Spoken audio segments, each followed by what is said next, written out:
What does Henry C., John Gokong Wei, and Ayala's have in common? Lahat po sila, alam po nila ang farming method. Ito po ang nagpayaman po sa kanila. Ha? Ano ba yung farming method? Kung hindi mo pa alam, you got to watch this video. Videos that will make you wealthy and debt-free. Hi there, this is Chinkitan, your pambansang wealth coach. Nako, super excited ako sa episode na ito. Sana tapusin nyo tong video na ito from start to finish. Bakit po? I-reveal ko na po anong ginagawa po ng mga mayaman, lalo silang yung mayaman. Nabalitaan nyo na ba itong tinatawag na farming method? Ang ibig sabihin po lang ng farming method po ay napakasimple. Pag tayo po ay may pera, isipin po natin na parang tayo magsasaka. Ano po ang ginagawa po ng magsasaka pag nakakuha po ng binhi? Ito po ay tinatanim, tapos pinapadami para ito ay anihin. Ganon din po.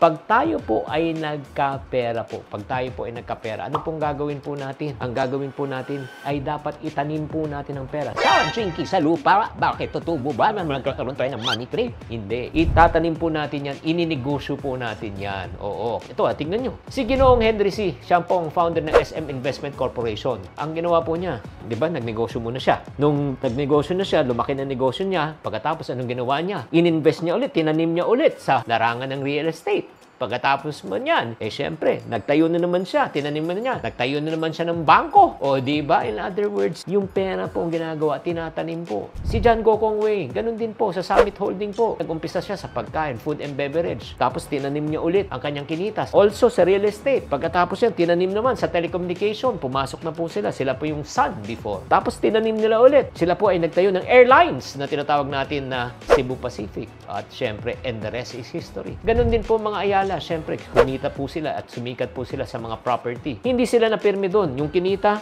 nilagay sa banking, may BPI. Pagkatapos, nilagay sa telecommunication, may Globe, diba? At marami pang iba. So, kung mapapansin nyo, pag may pera po, anong gagawin sa pera? Hindi po kakainin. Oo, ito po itatanim. Imagine mo, ang isang magsasaka, nakakuha ng binhi. Anong ginawa sa binhi? Kinain. Pag kinain, walang tatanim, walang aanihin. Ganun din po. Kaya tayo, kung meron tayong extra na pera, ang unang gagawin po natin, hindi pang enjoy, hindi pang travel, hindi pang gadget. Ang unang gagawin, ano po ang pwede nating gawin dito para ito ay kumita pa ng mas marami. At pag kumita na ng mas marami, doon na tayo mag-enjoy, doon na tayo pumitas. Alam mong advantages po ng farming method is number one, wealth accumulation.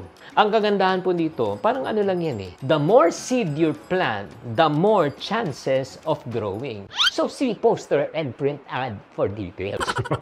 Di ba? Totoo yan eh. Di ba pagka marami kang tinanim, syempre, maraming puno nalalabas. Pag maraming puno, ay maraming ani. Ganon din po yan. Kung marami kang negosyong pinapasukan, ay ano po po mangyayari niyan? Kung marami rin tumubo, marami ring opportunity. And then number two, ang kagandahan, bakit natin tinatanim hindi lang sa isang lugar? Ang mga farmers, pag nagtanim yan, hindi lang sa isang lugar, talagang ini-scatter nila. Ang tawag naman po dyan ay diversification. Ang kagandahan kasi, imagine mo, pagka isa lang po, like for example, pinya, di ba? Isa lang tinanim, isa lang bunga. Kung bulok ang bunga, wala na, tapos na yan. Pero pag ikaw ay nagtanim naman ng mangga, di ba? Isang puno yan, pero ang bunga niyan, hindi lang isang piraso. Marami! Oo, just in case na may malaglag, may mortality, may mabulok, hindi, may aanihin pa rin yan. Diversify. And number three, ang kagandahan ng farming method talaga, it will give you financial freedom. Bakit po? Lalo na kung meron po kayong mga tinatawag na mga mango trees. Oo. Magtatanim ka pero it take you mga 5 to 7 years bago ka mag-harvest. Pero FYI, pag nag-harvest siya, nako, tuloy-tuloy yan.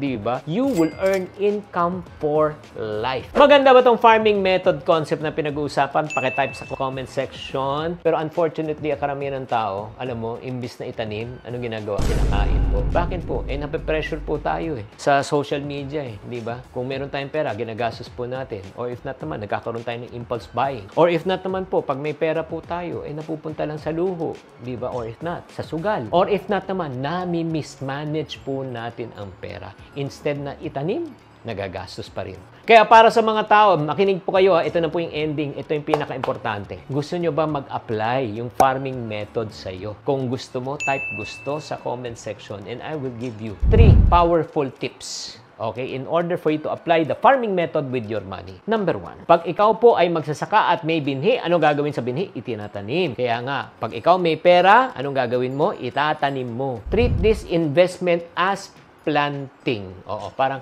Magtanim ay di biro, maghapon na kayo ko. Yes. Kesa lang gastusin mo ang pera mo, di ba? Huwag natin bibilhan ng tinatawag na depreciating asset. Ang ibili na po natin sa ating pera ay appreciating asset. Ang ibig sabihin niyan, tumutubo. Nagbibigyan ka ng tinatawag ng mas magandang kita in the future. Imagine mo, think like a farmer. When say appreciating asset po, di ba? Ang mga pagsasaka, kung may binhi siya, maghahanap sila ng magandang lupa. Agree o disagree? Hindi sila maglalagay sa lupang tigang. Matatabang lupa, magagandang lupa, para pag tinanim yan, maganda ang bunga. Ganon din dapat tayo. Pag meron tayong pera, maghanap tayo ng mga matatabang opportunity. Di ba? Magagandang opportunity. Pag tinanim natin pera, in time. In time. Yes. Ito ay tutubo. Di ba? Ito ay lalaki. Katulad ng mga properties.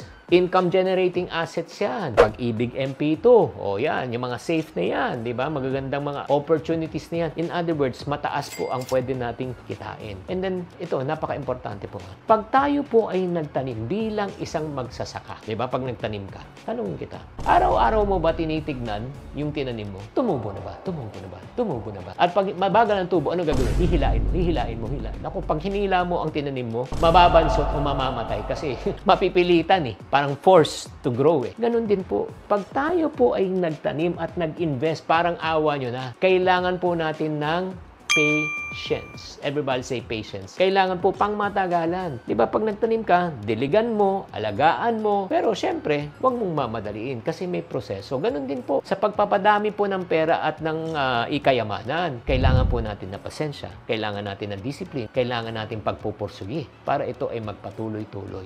And last but not the least, pag ikaw ay isang magsasaka na nakikinig po sa akin, I don't know if you will agree with this, hindi pwedeng pare-pareho ang itanim mo. Bakit po? Kasi po, mawawala ang nutrisyon at taba ng lupa. Kaya kailangan po, meron tayong tinatawag na rotation cropping. Pinag-aralan namin sa science yan nung grade 6. At alam na alam ko yan kasi apat na taon po ako ng grade 6. Rotation cropping po yan. Para ika nga yung nutrients ng soil po ay hindi po maubos po. Importante po yan. Yan po isang farming method na ginagamit po ng mga farmers para maging mataba po ang kanilang ani. Ganun din po, pag tayo po ay nag-i-invest, hindi lang po pwede natin ilagay sa isang investment. We spread our investment in different asset classes. Meron sa property, meron din dito sa stock market, meron din sa UITF, meron din sa mutual fund. I-diversify nyo po. Kaya kung makikita nyo mga ka-friendship, yung farming method, ulitin po natin yung farming method Pag may pera, ano gagawin sa pera? Tanim. Oo, investment po yan. Syempre, number 2, invest in appreciating asset. Kailangan po tumutubo po. Number 3, kailangan isipin natin long term. Huwag tayong magmamadali. And number 4, pag tayo magtatanim, kailangan po diversified po tayo. Di ba? Yan po yung tinatawag na farming method. At yan po ang ginagamit ng mga mayayaman. Kaya lalo silang yung mayaman. Maganda ba tong farming method na ito? Nakakaengganyo ba ito? Interesado pa kayong matuto ng mga strategy ng pag-i-invest? Kaya kung gusto mo, kung talagang interesado kayo, ano mong gagawin nyo? Mag-subscribe ka na sa channel na ito. Parang mas lalo ka pang matuto. Panoorin mo yung mga iba pang mga episodes dito. Ang dami mo talagang matuto. Siksik, liglig, at umaapaw. Grabe, itong farming method na ito, I've been using this and I've been practicing this for many years already. And if you like this farming method, please type lang sa comment section kung ano natutunan mo at nagustuhan mo and I would really appreciate it. Tatandaan, tamang karunungan, tamang disiplina po ang susi sa pagyaman.